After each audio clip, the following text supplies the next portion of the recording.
The Business Journal Roundtable series is sponsored by iSynergy, creative digital advertising.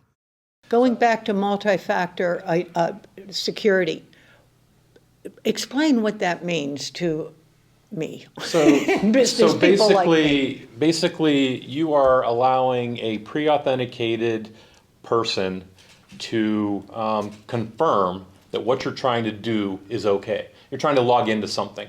So I would have had to pre-authenticate myself as the person of who I am and what device I have a code on, and then whatever application asks me for that code, it's coming from my cell phone, which is producing that code. I type that code in.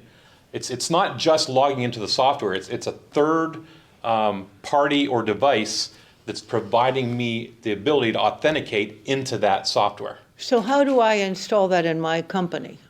You hire somebody like us, first of all. Okay, well, how is it done? Okay, so basically, most software has the capability inherently to allow for multi-factor authentication.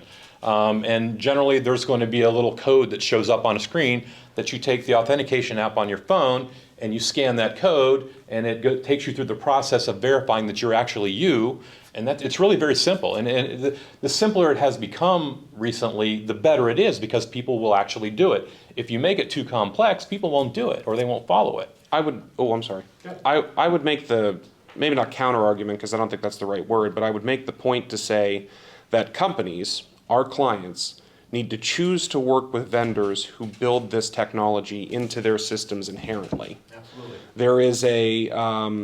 There's a term, and it's escaping me at the moment, but certain companies won't invest in this kind of infrastructure. So two-factor authentication is getting easier, but it's only getting easier for the companies that allow it to be easy. And one of the factors that has made that easier is insurance companies. Everybody wants to bash insurance companies, but in the past few years, the questionnaires that are coming out of insurance companies for cyber insurance are a very useful tool in talking to our clients about, look what the insurance companies are doing. There are 5 different questions on this application about multi-factor authentication, and you're not doing it at all? This is crazy.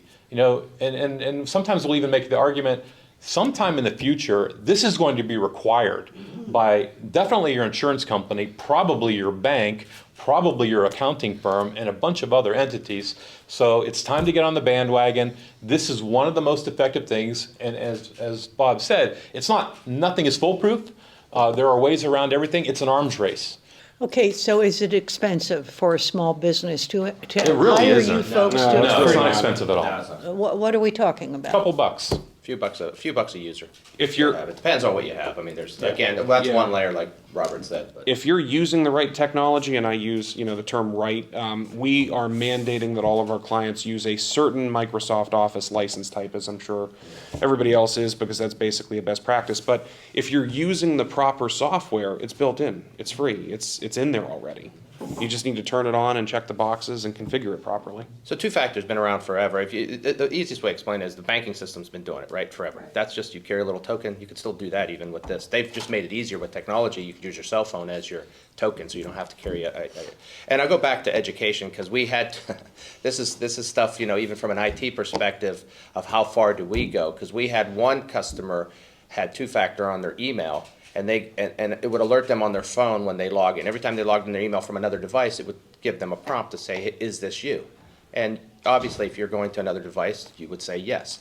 They kept getting that prompt, and they got fatigued from that, and they started saying okay on that. So now we had to call the customer and say, we're getting these reports that we asked, where are you at? Oh, I'm in my office. Well, then we're getting reports that somebody's logging in, from another country. Are you getting any prompts? He said, yeah, I'm getting a prompt. I'm just saying okay to it.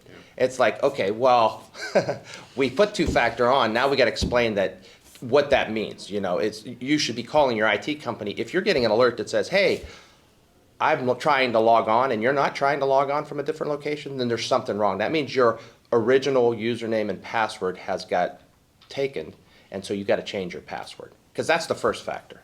The second factor is getting to you, and you have to, that's the importance of two-factor, is that if your stuff does get breached in the dark web and somebody gets your username and password, because the problem is everybody has 50 passwords and they're relatively close because nobody remembers 50 passwords, so they keep them the same, and that's, so then they end up, that gets out on the dark web, and they could reverse engineering to try to get into your company login. Can't IT your way out of an HR problem. Exactly. And that's all the more reason why a password manager is important.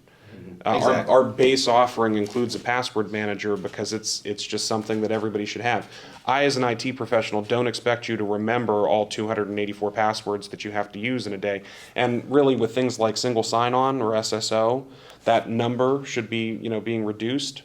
But you still have a lot of passwords. I recognize that, and they should all be different, and they should all be complicated, and that's almost impossible to do without a password manager. Or you open yourself up to bad practices. I mean, I found one guy recently, it's probably been a year ago, but he wrote all of his passwords down on a piece of paper and put it in his wallet. And I just, don't do that. Don't do things like that. So we're trying to enable better practices by giving clients tools.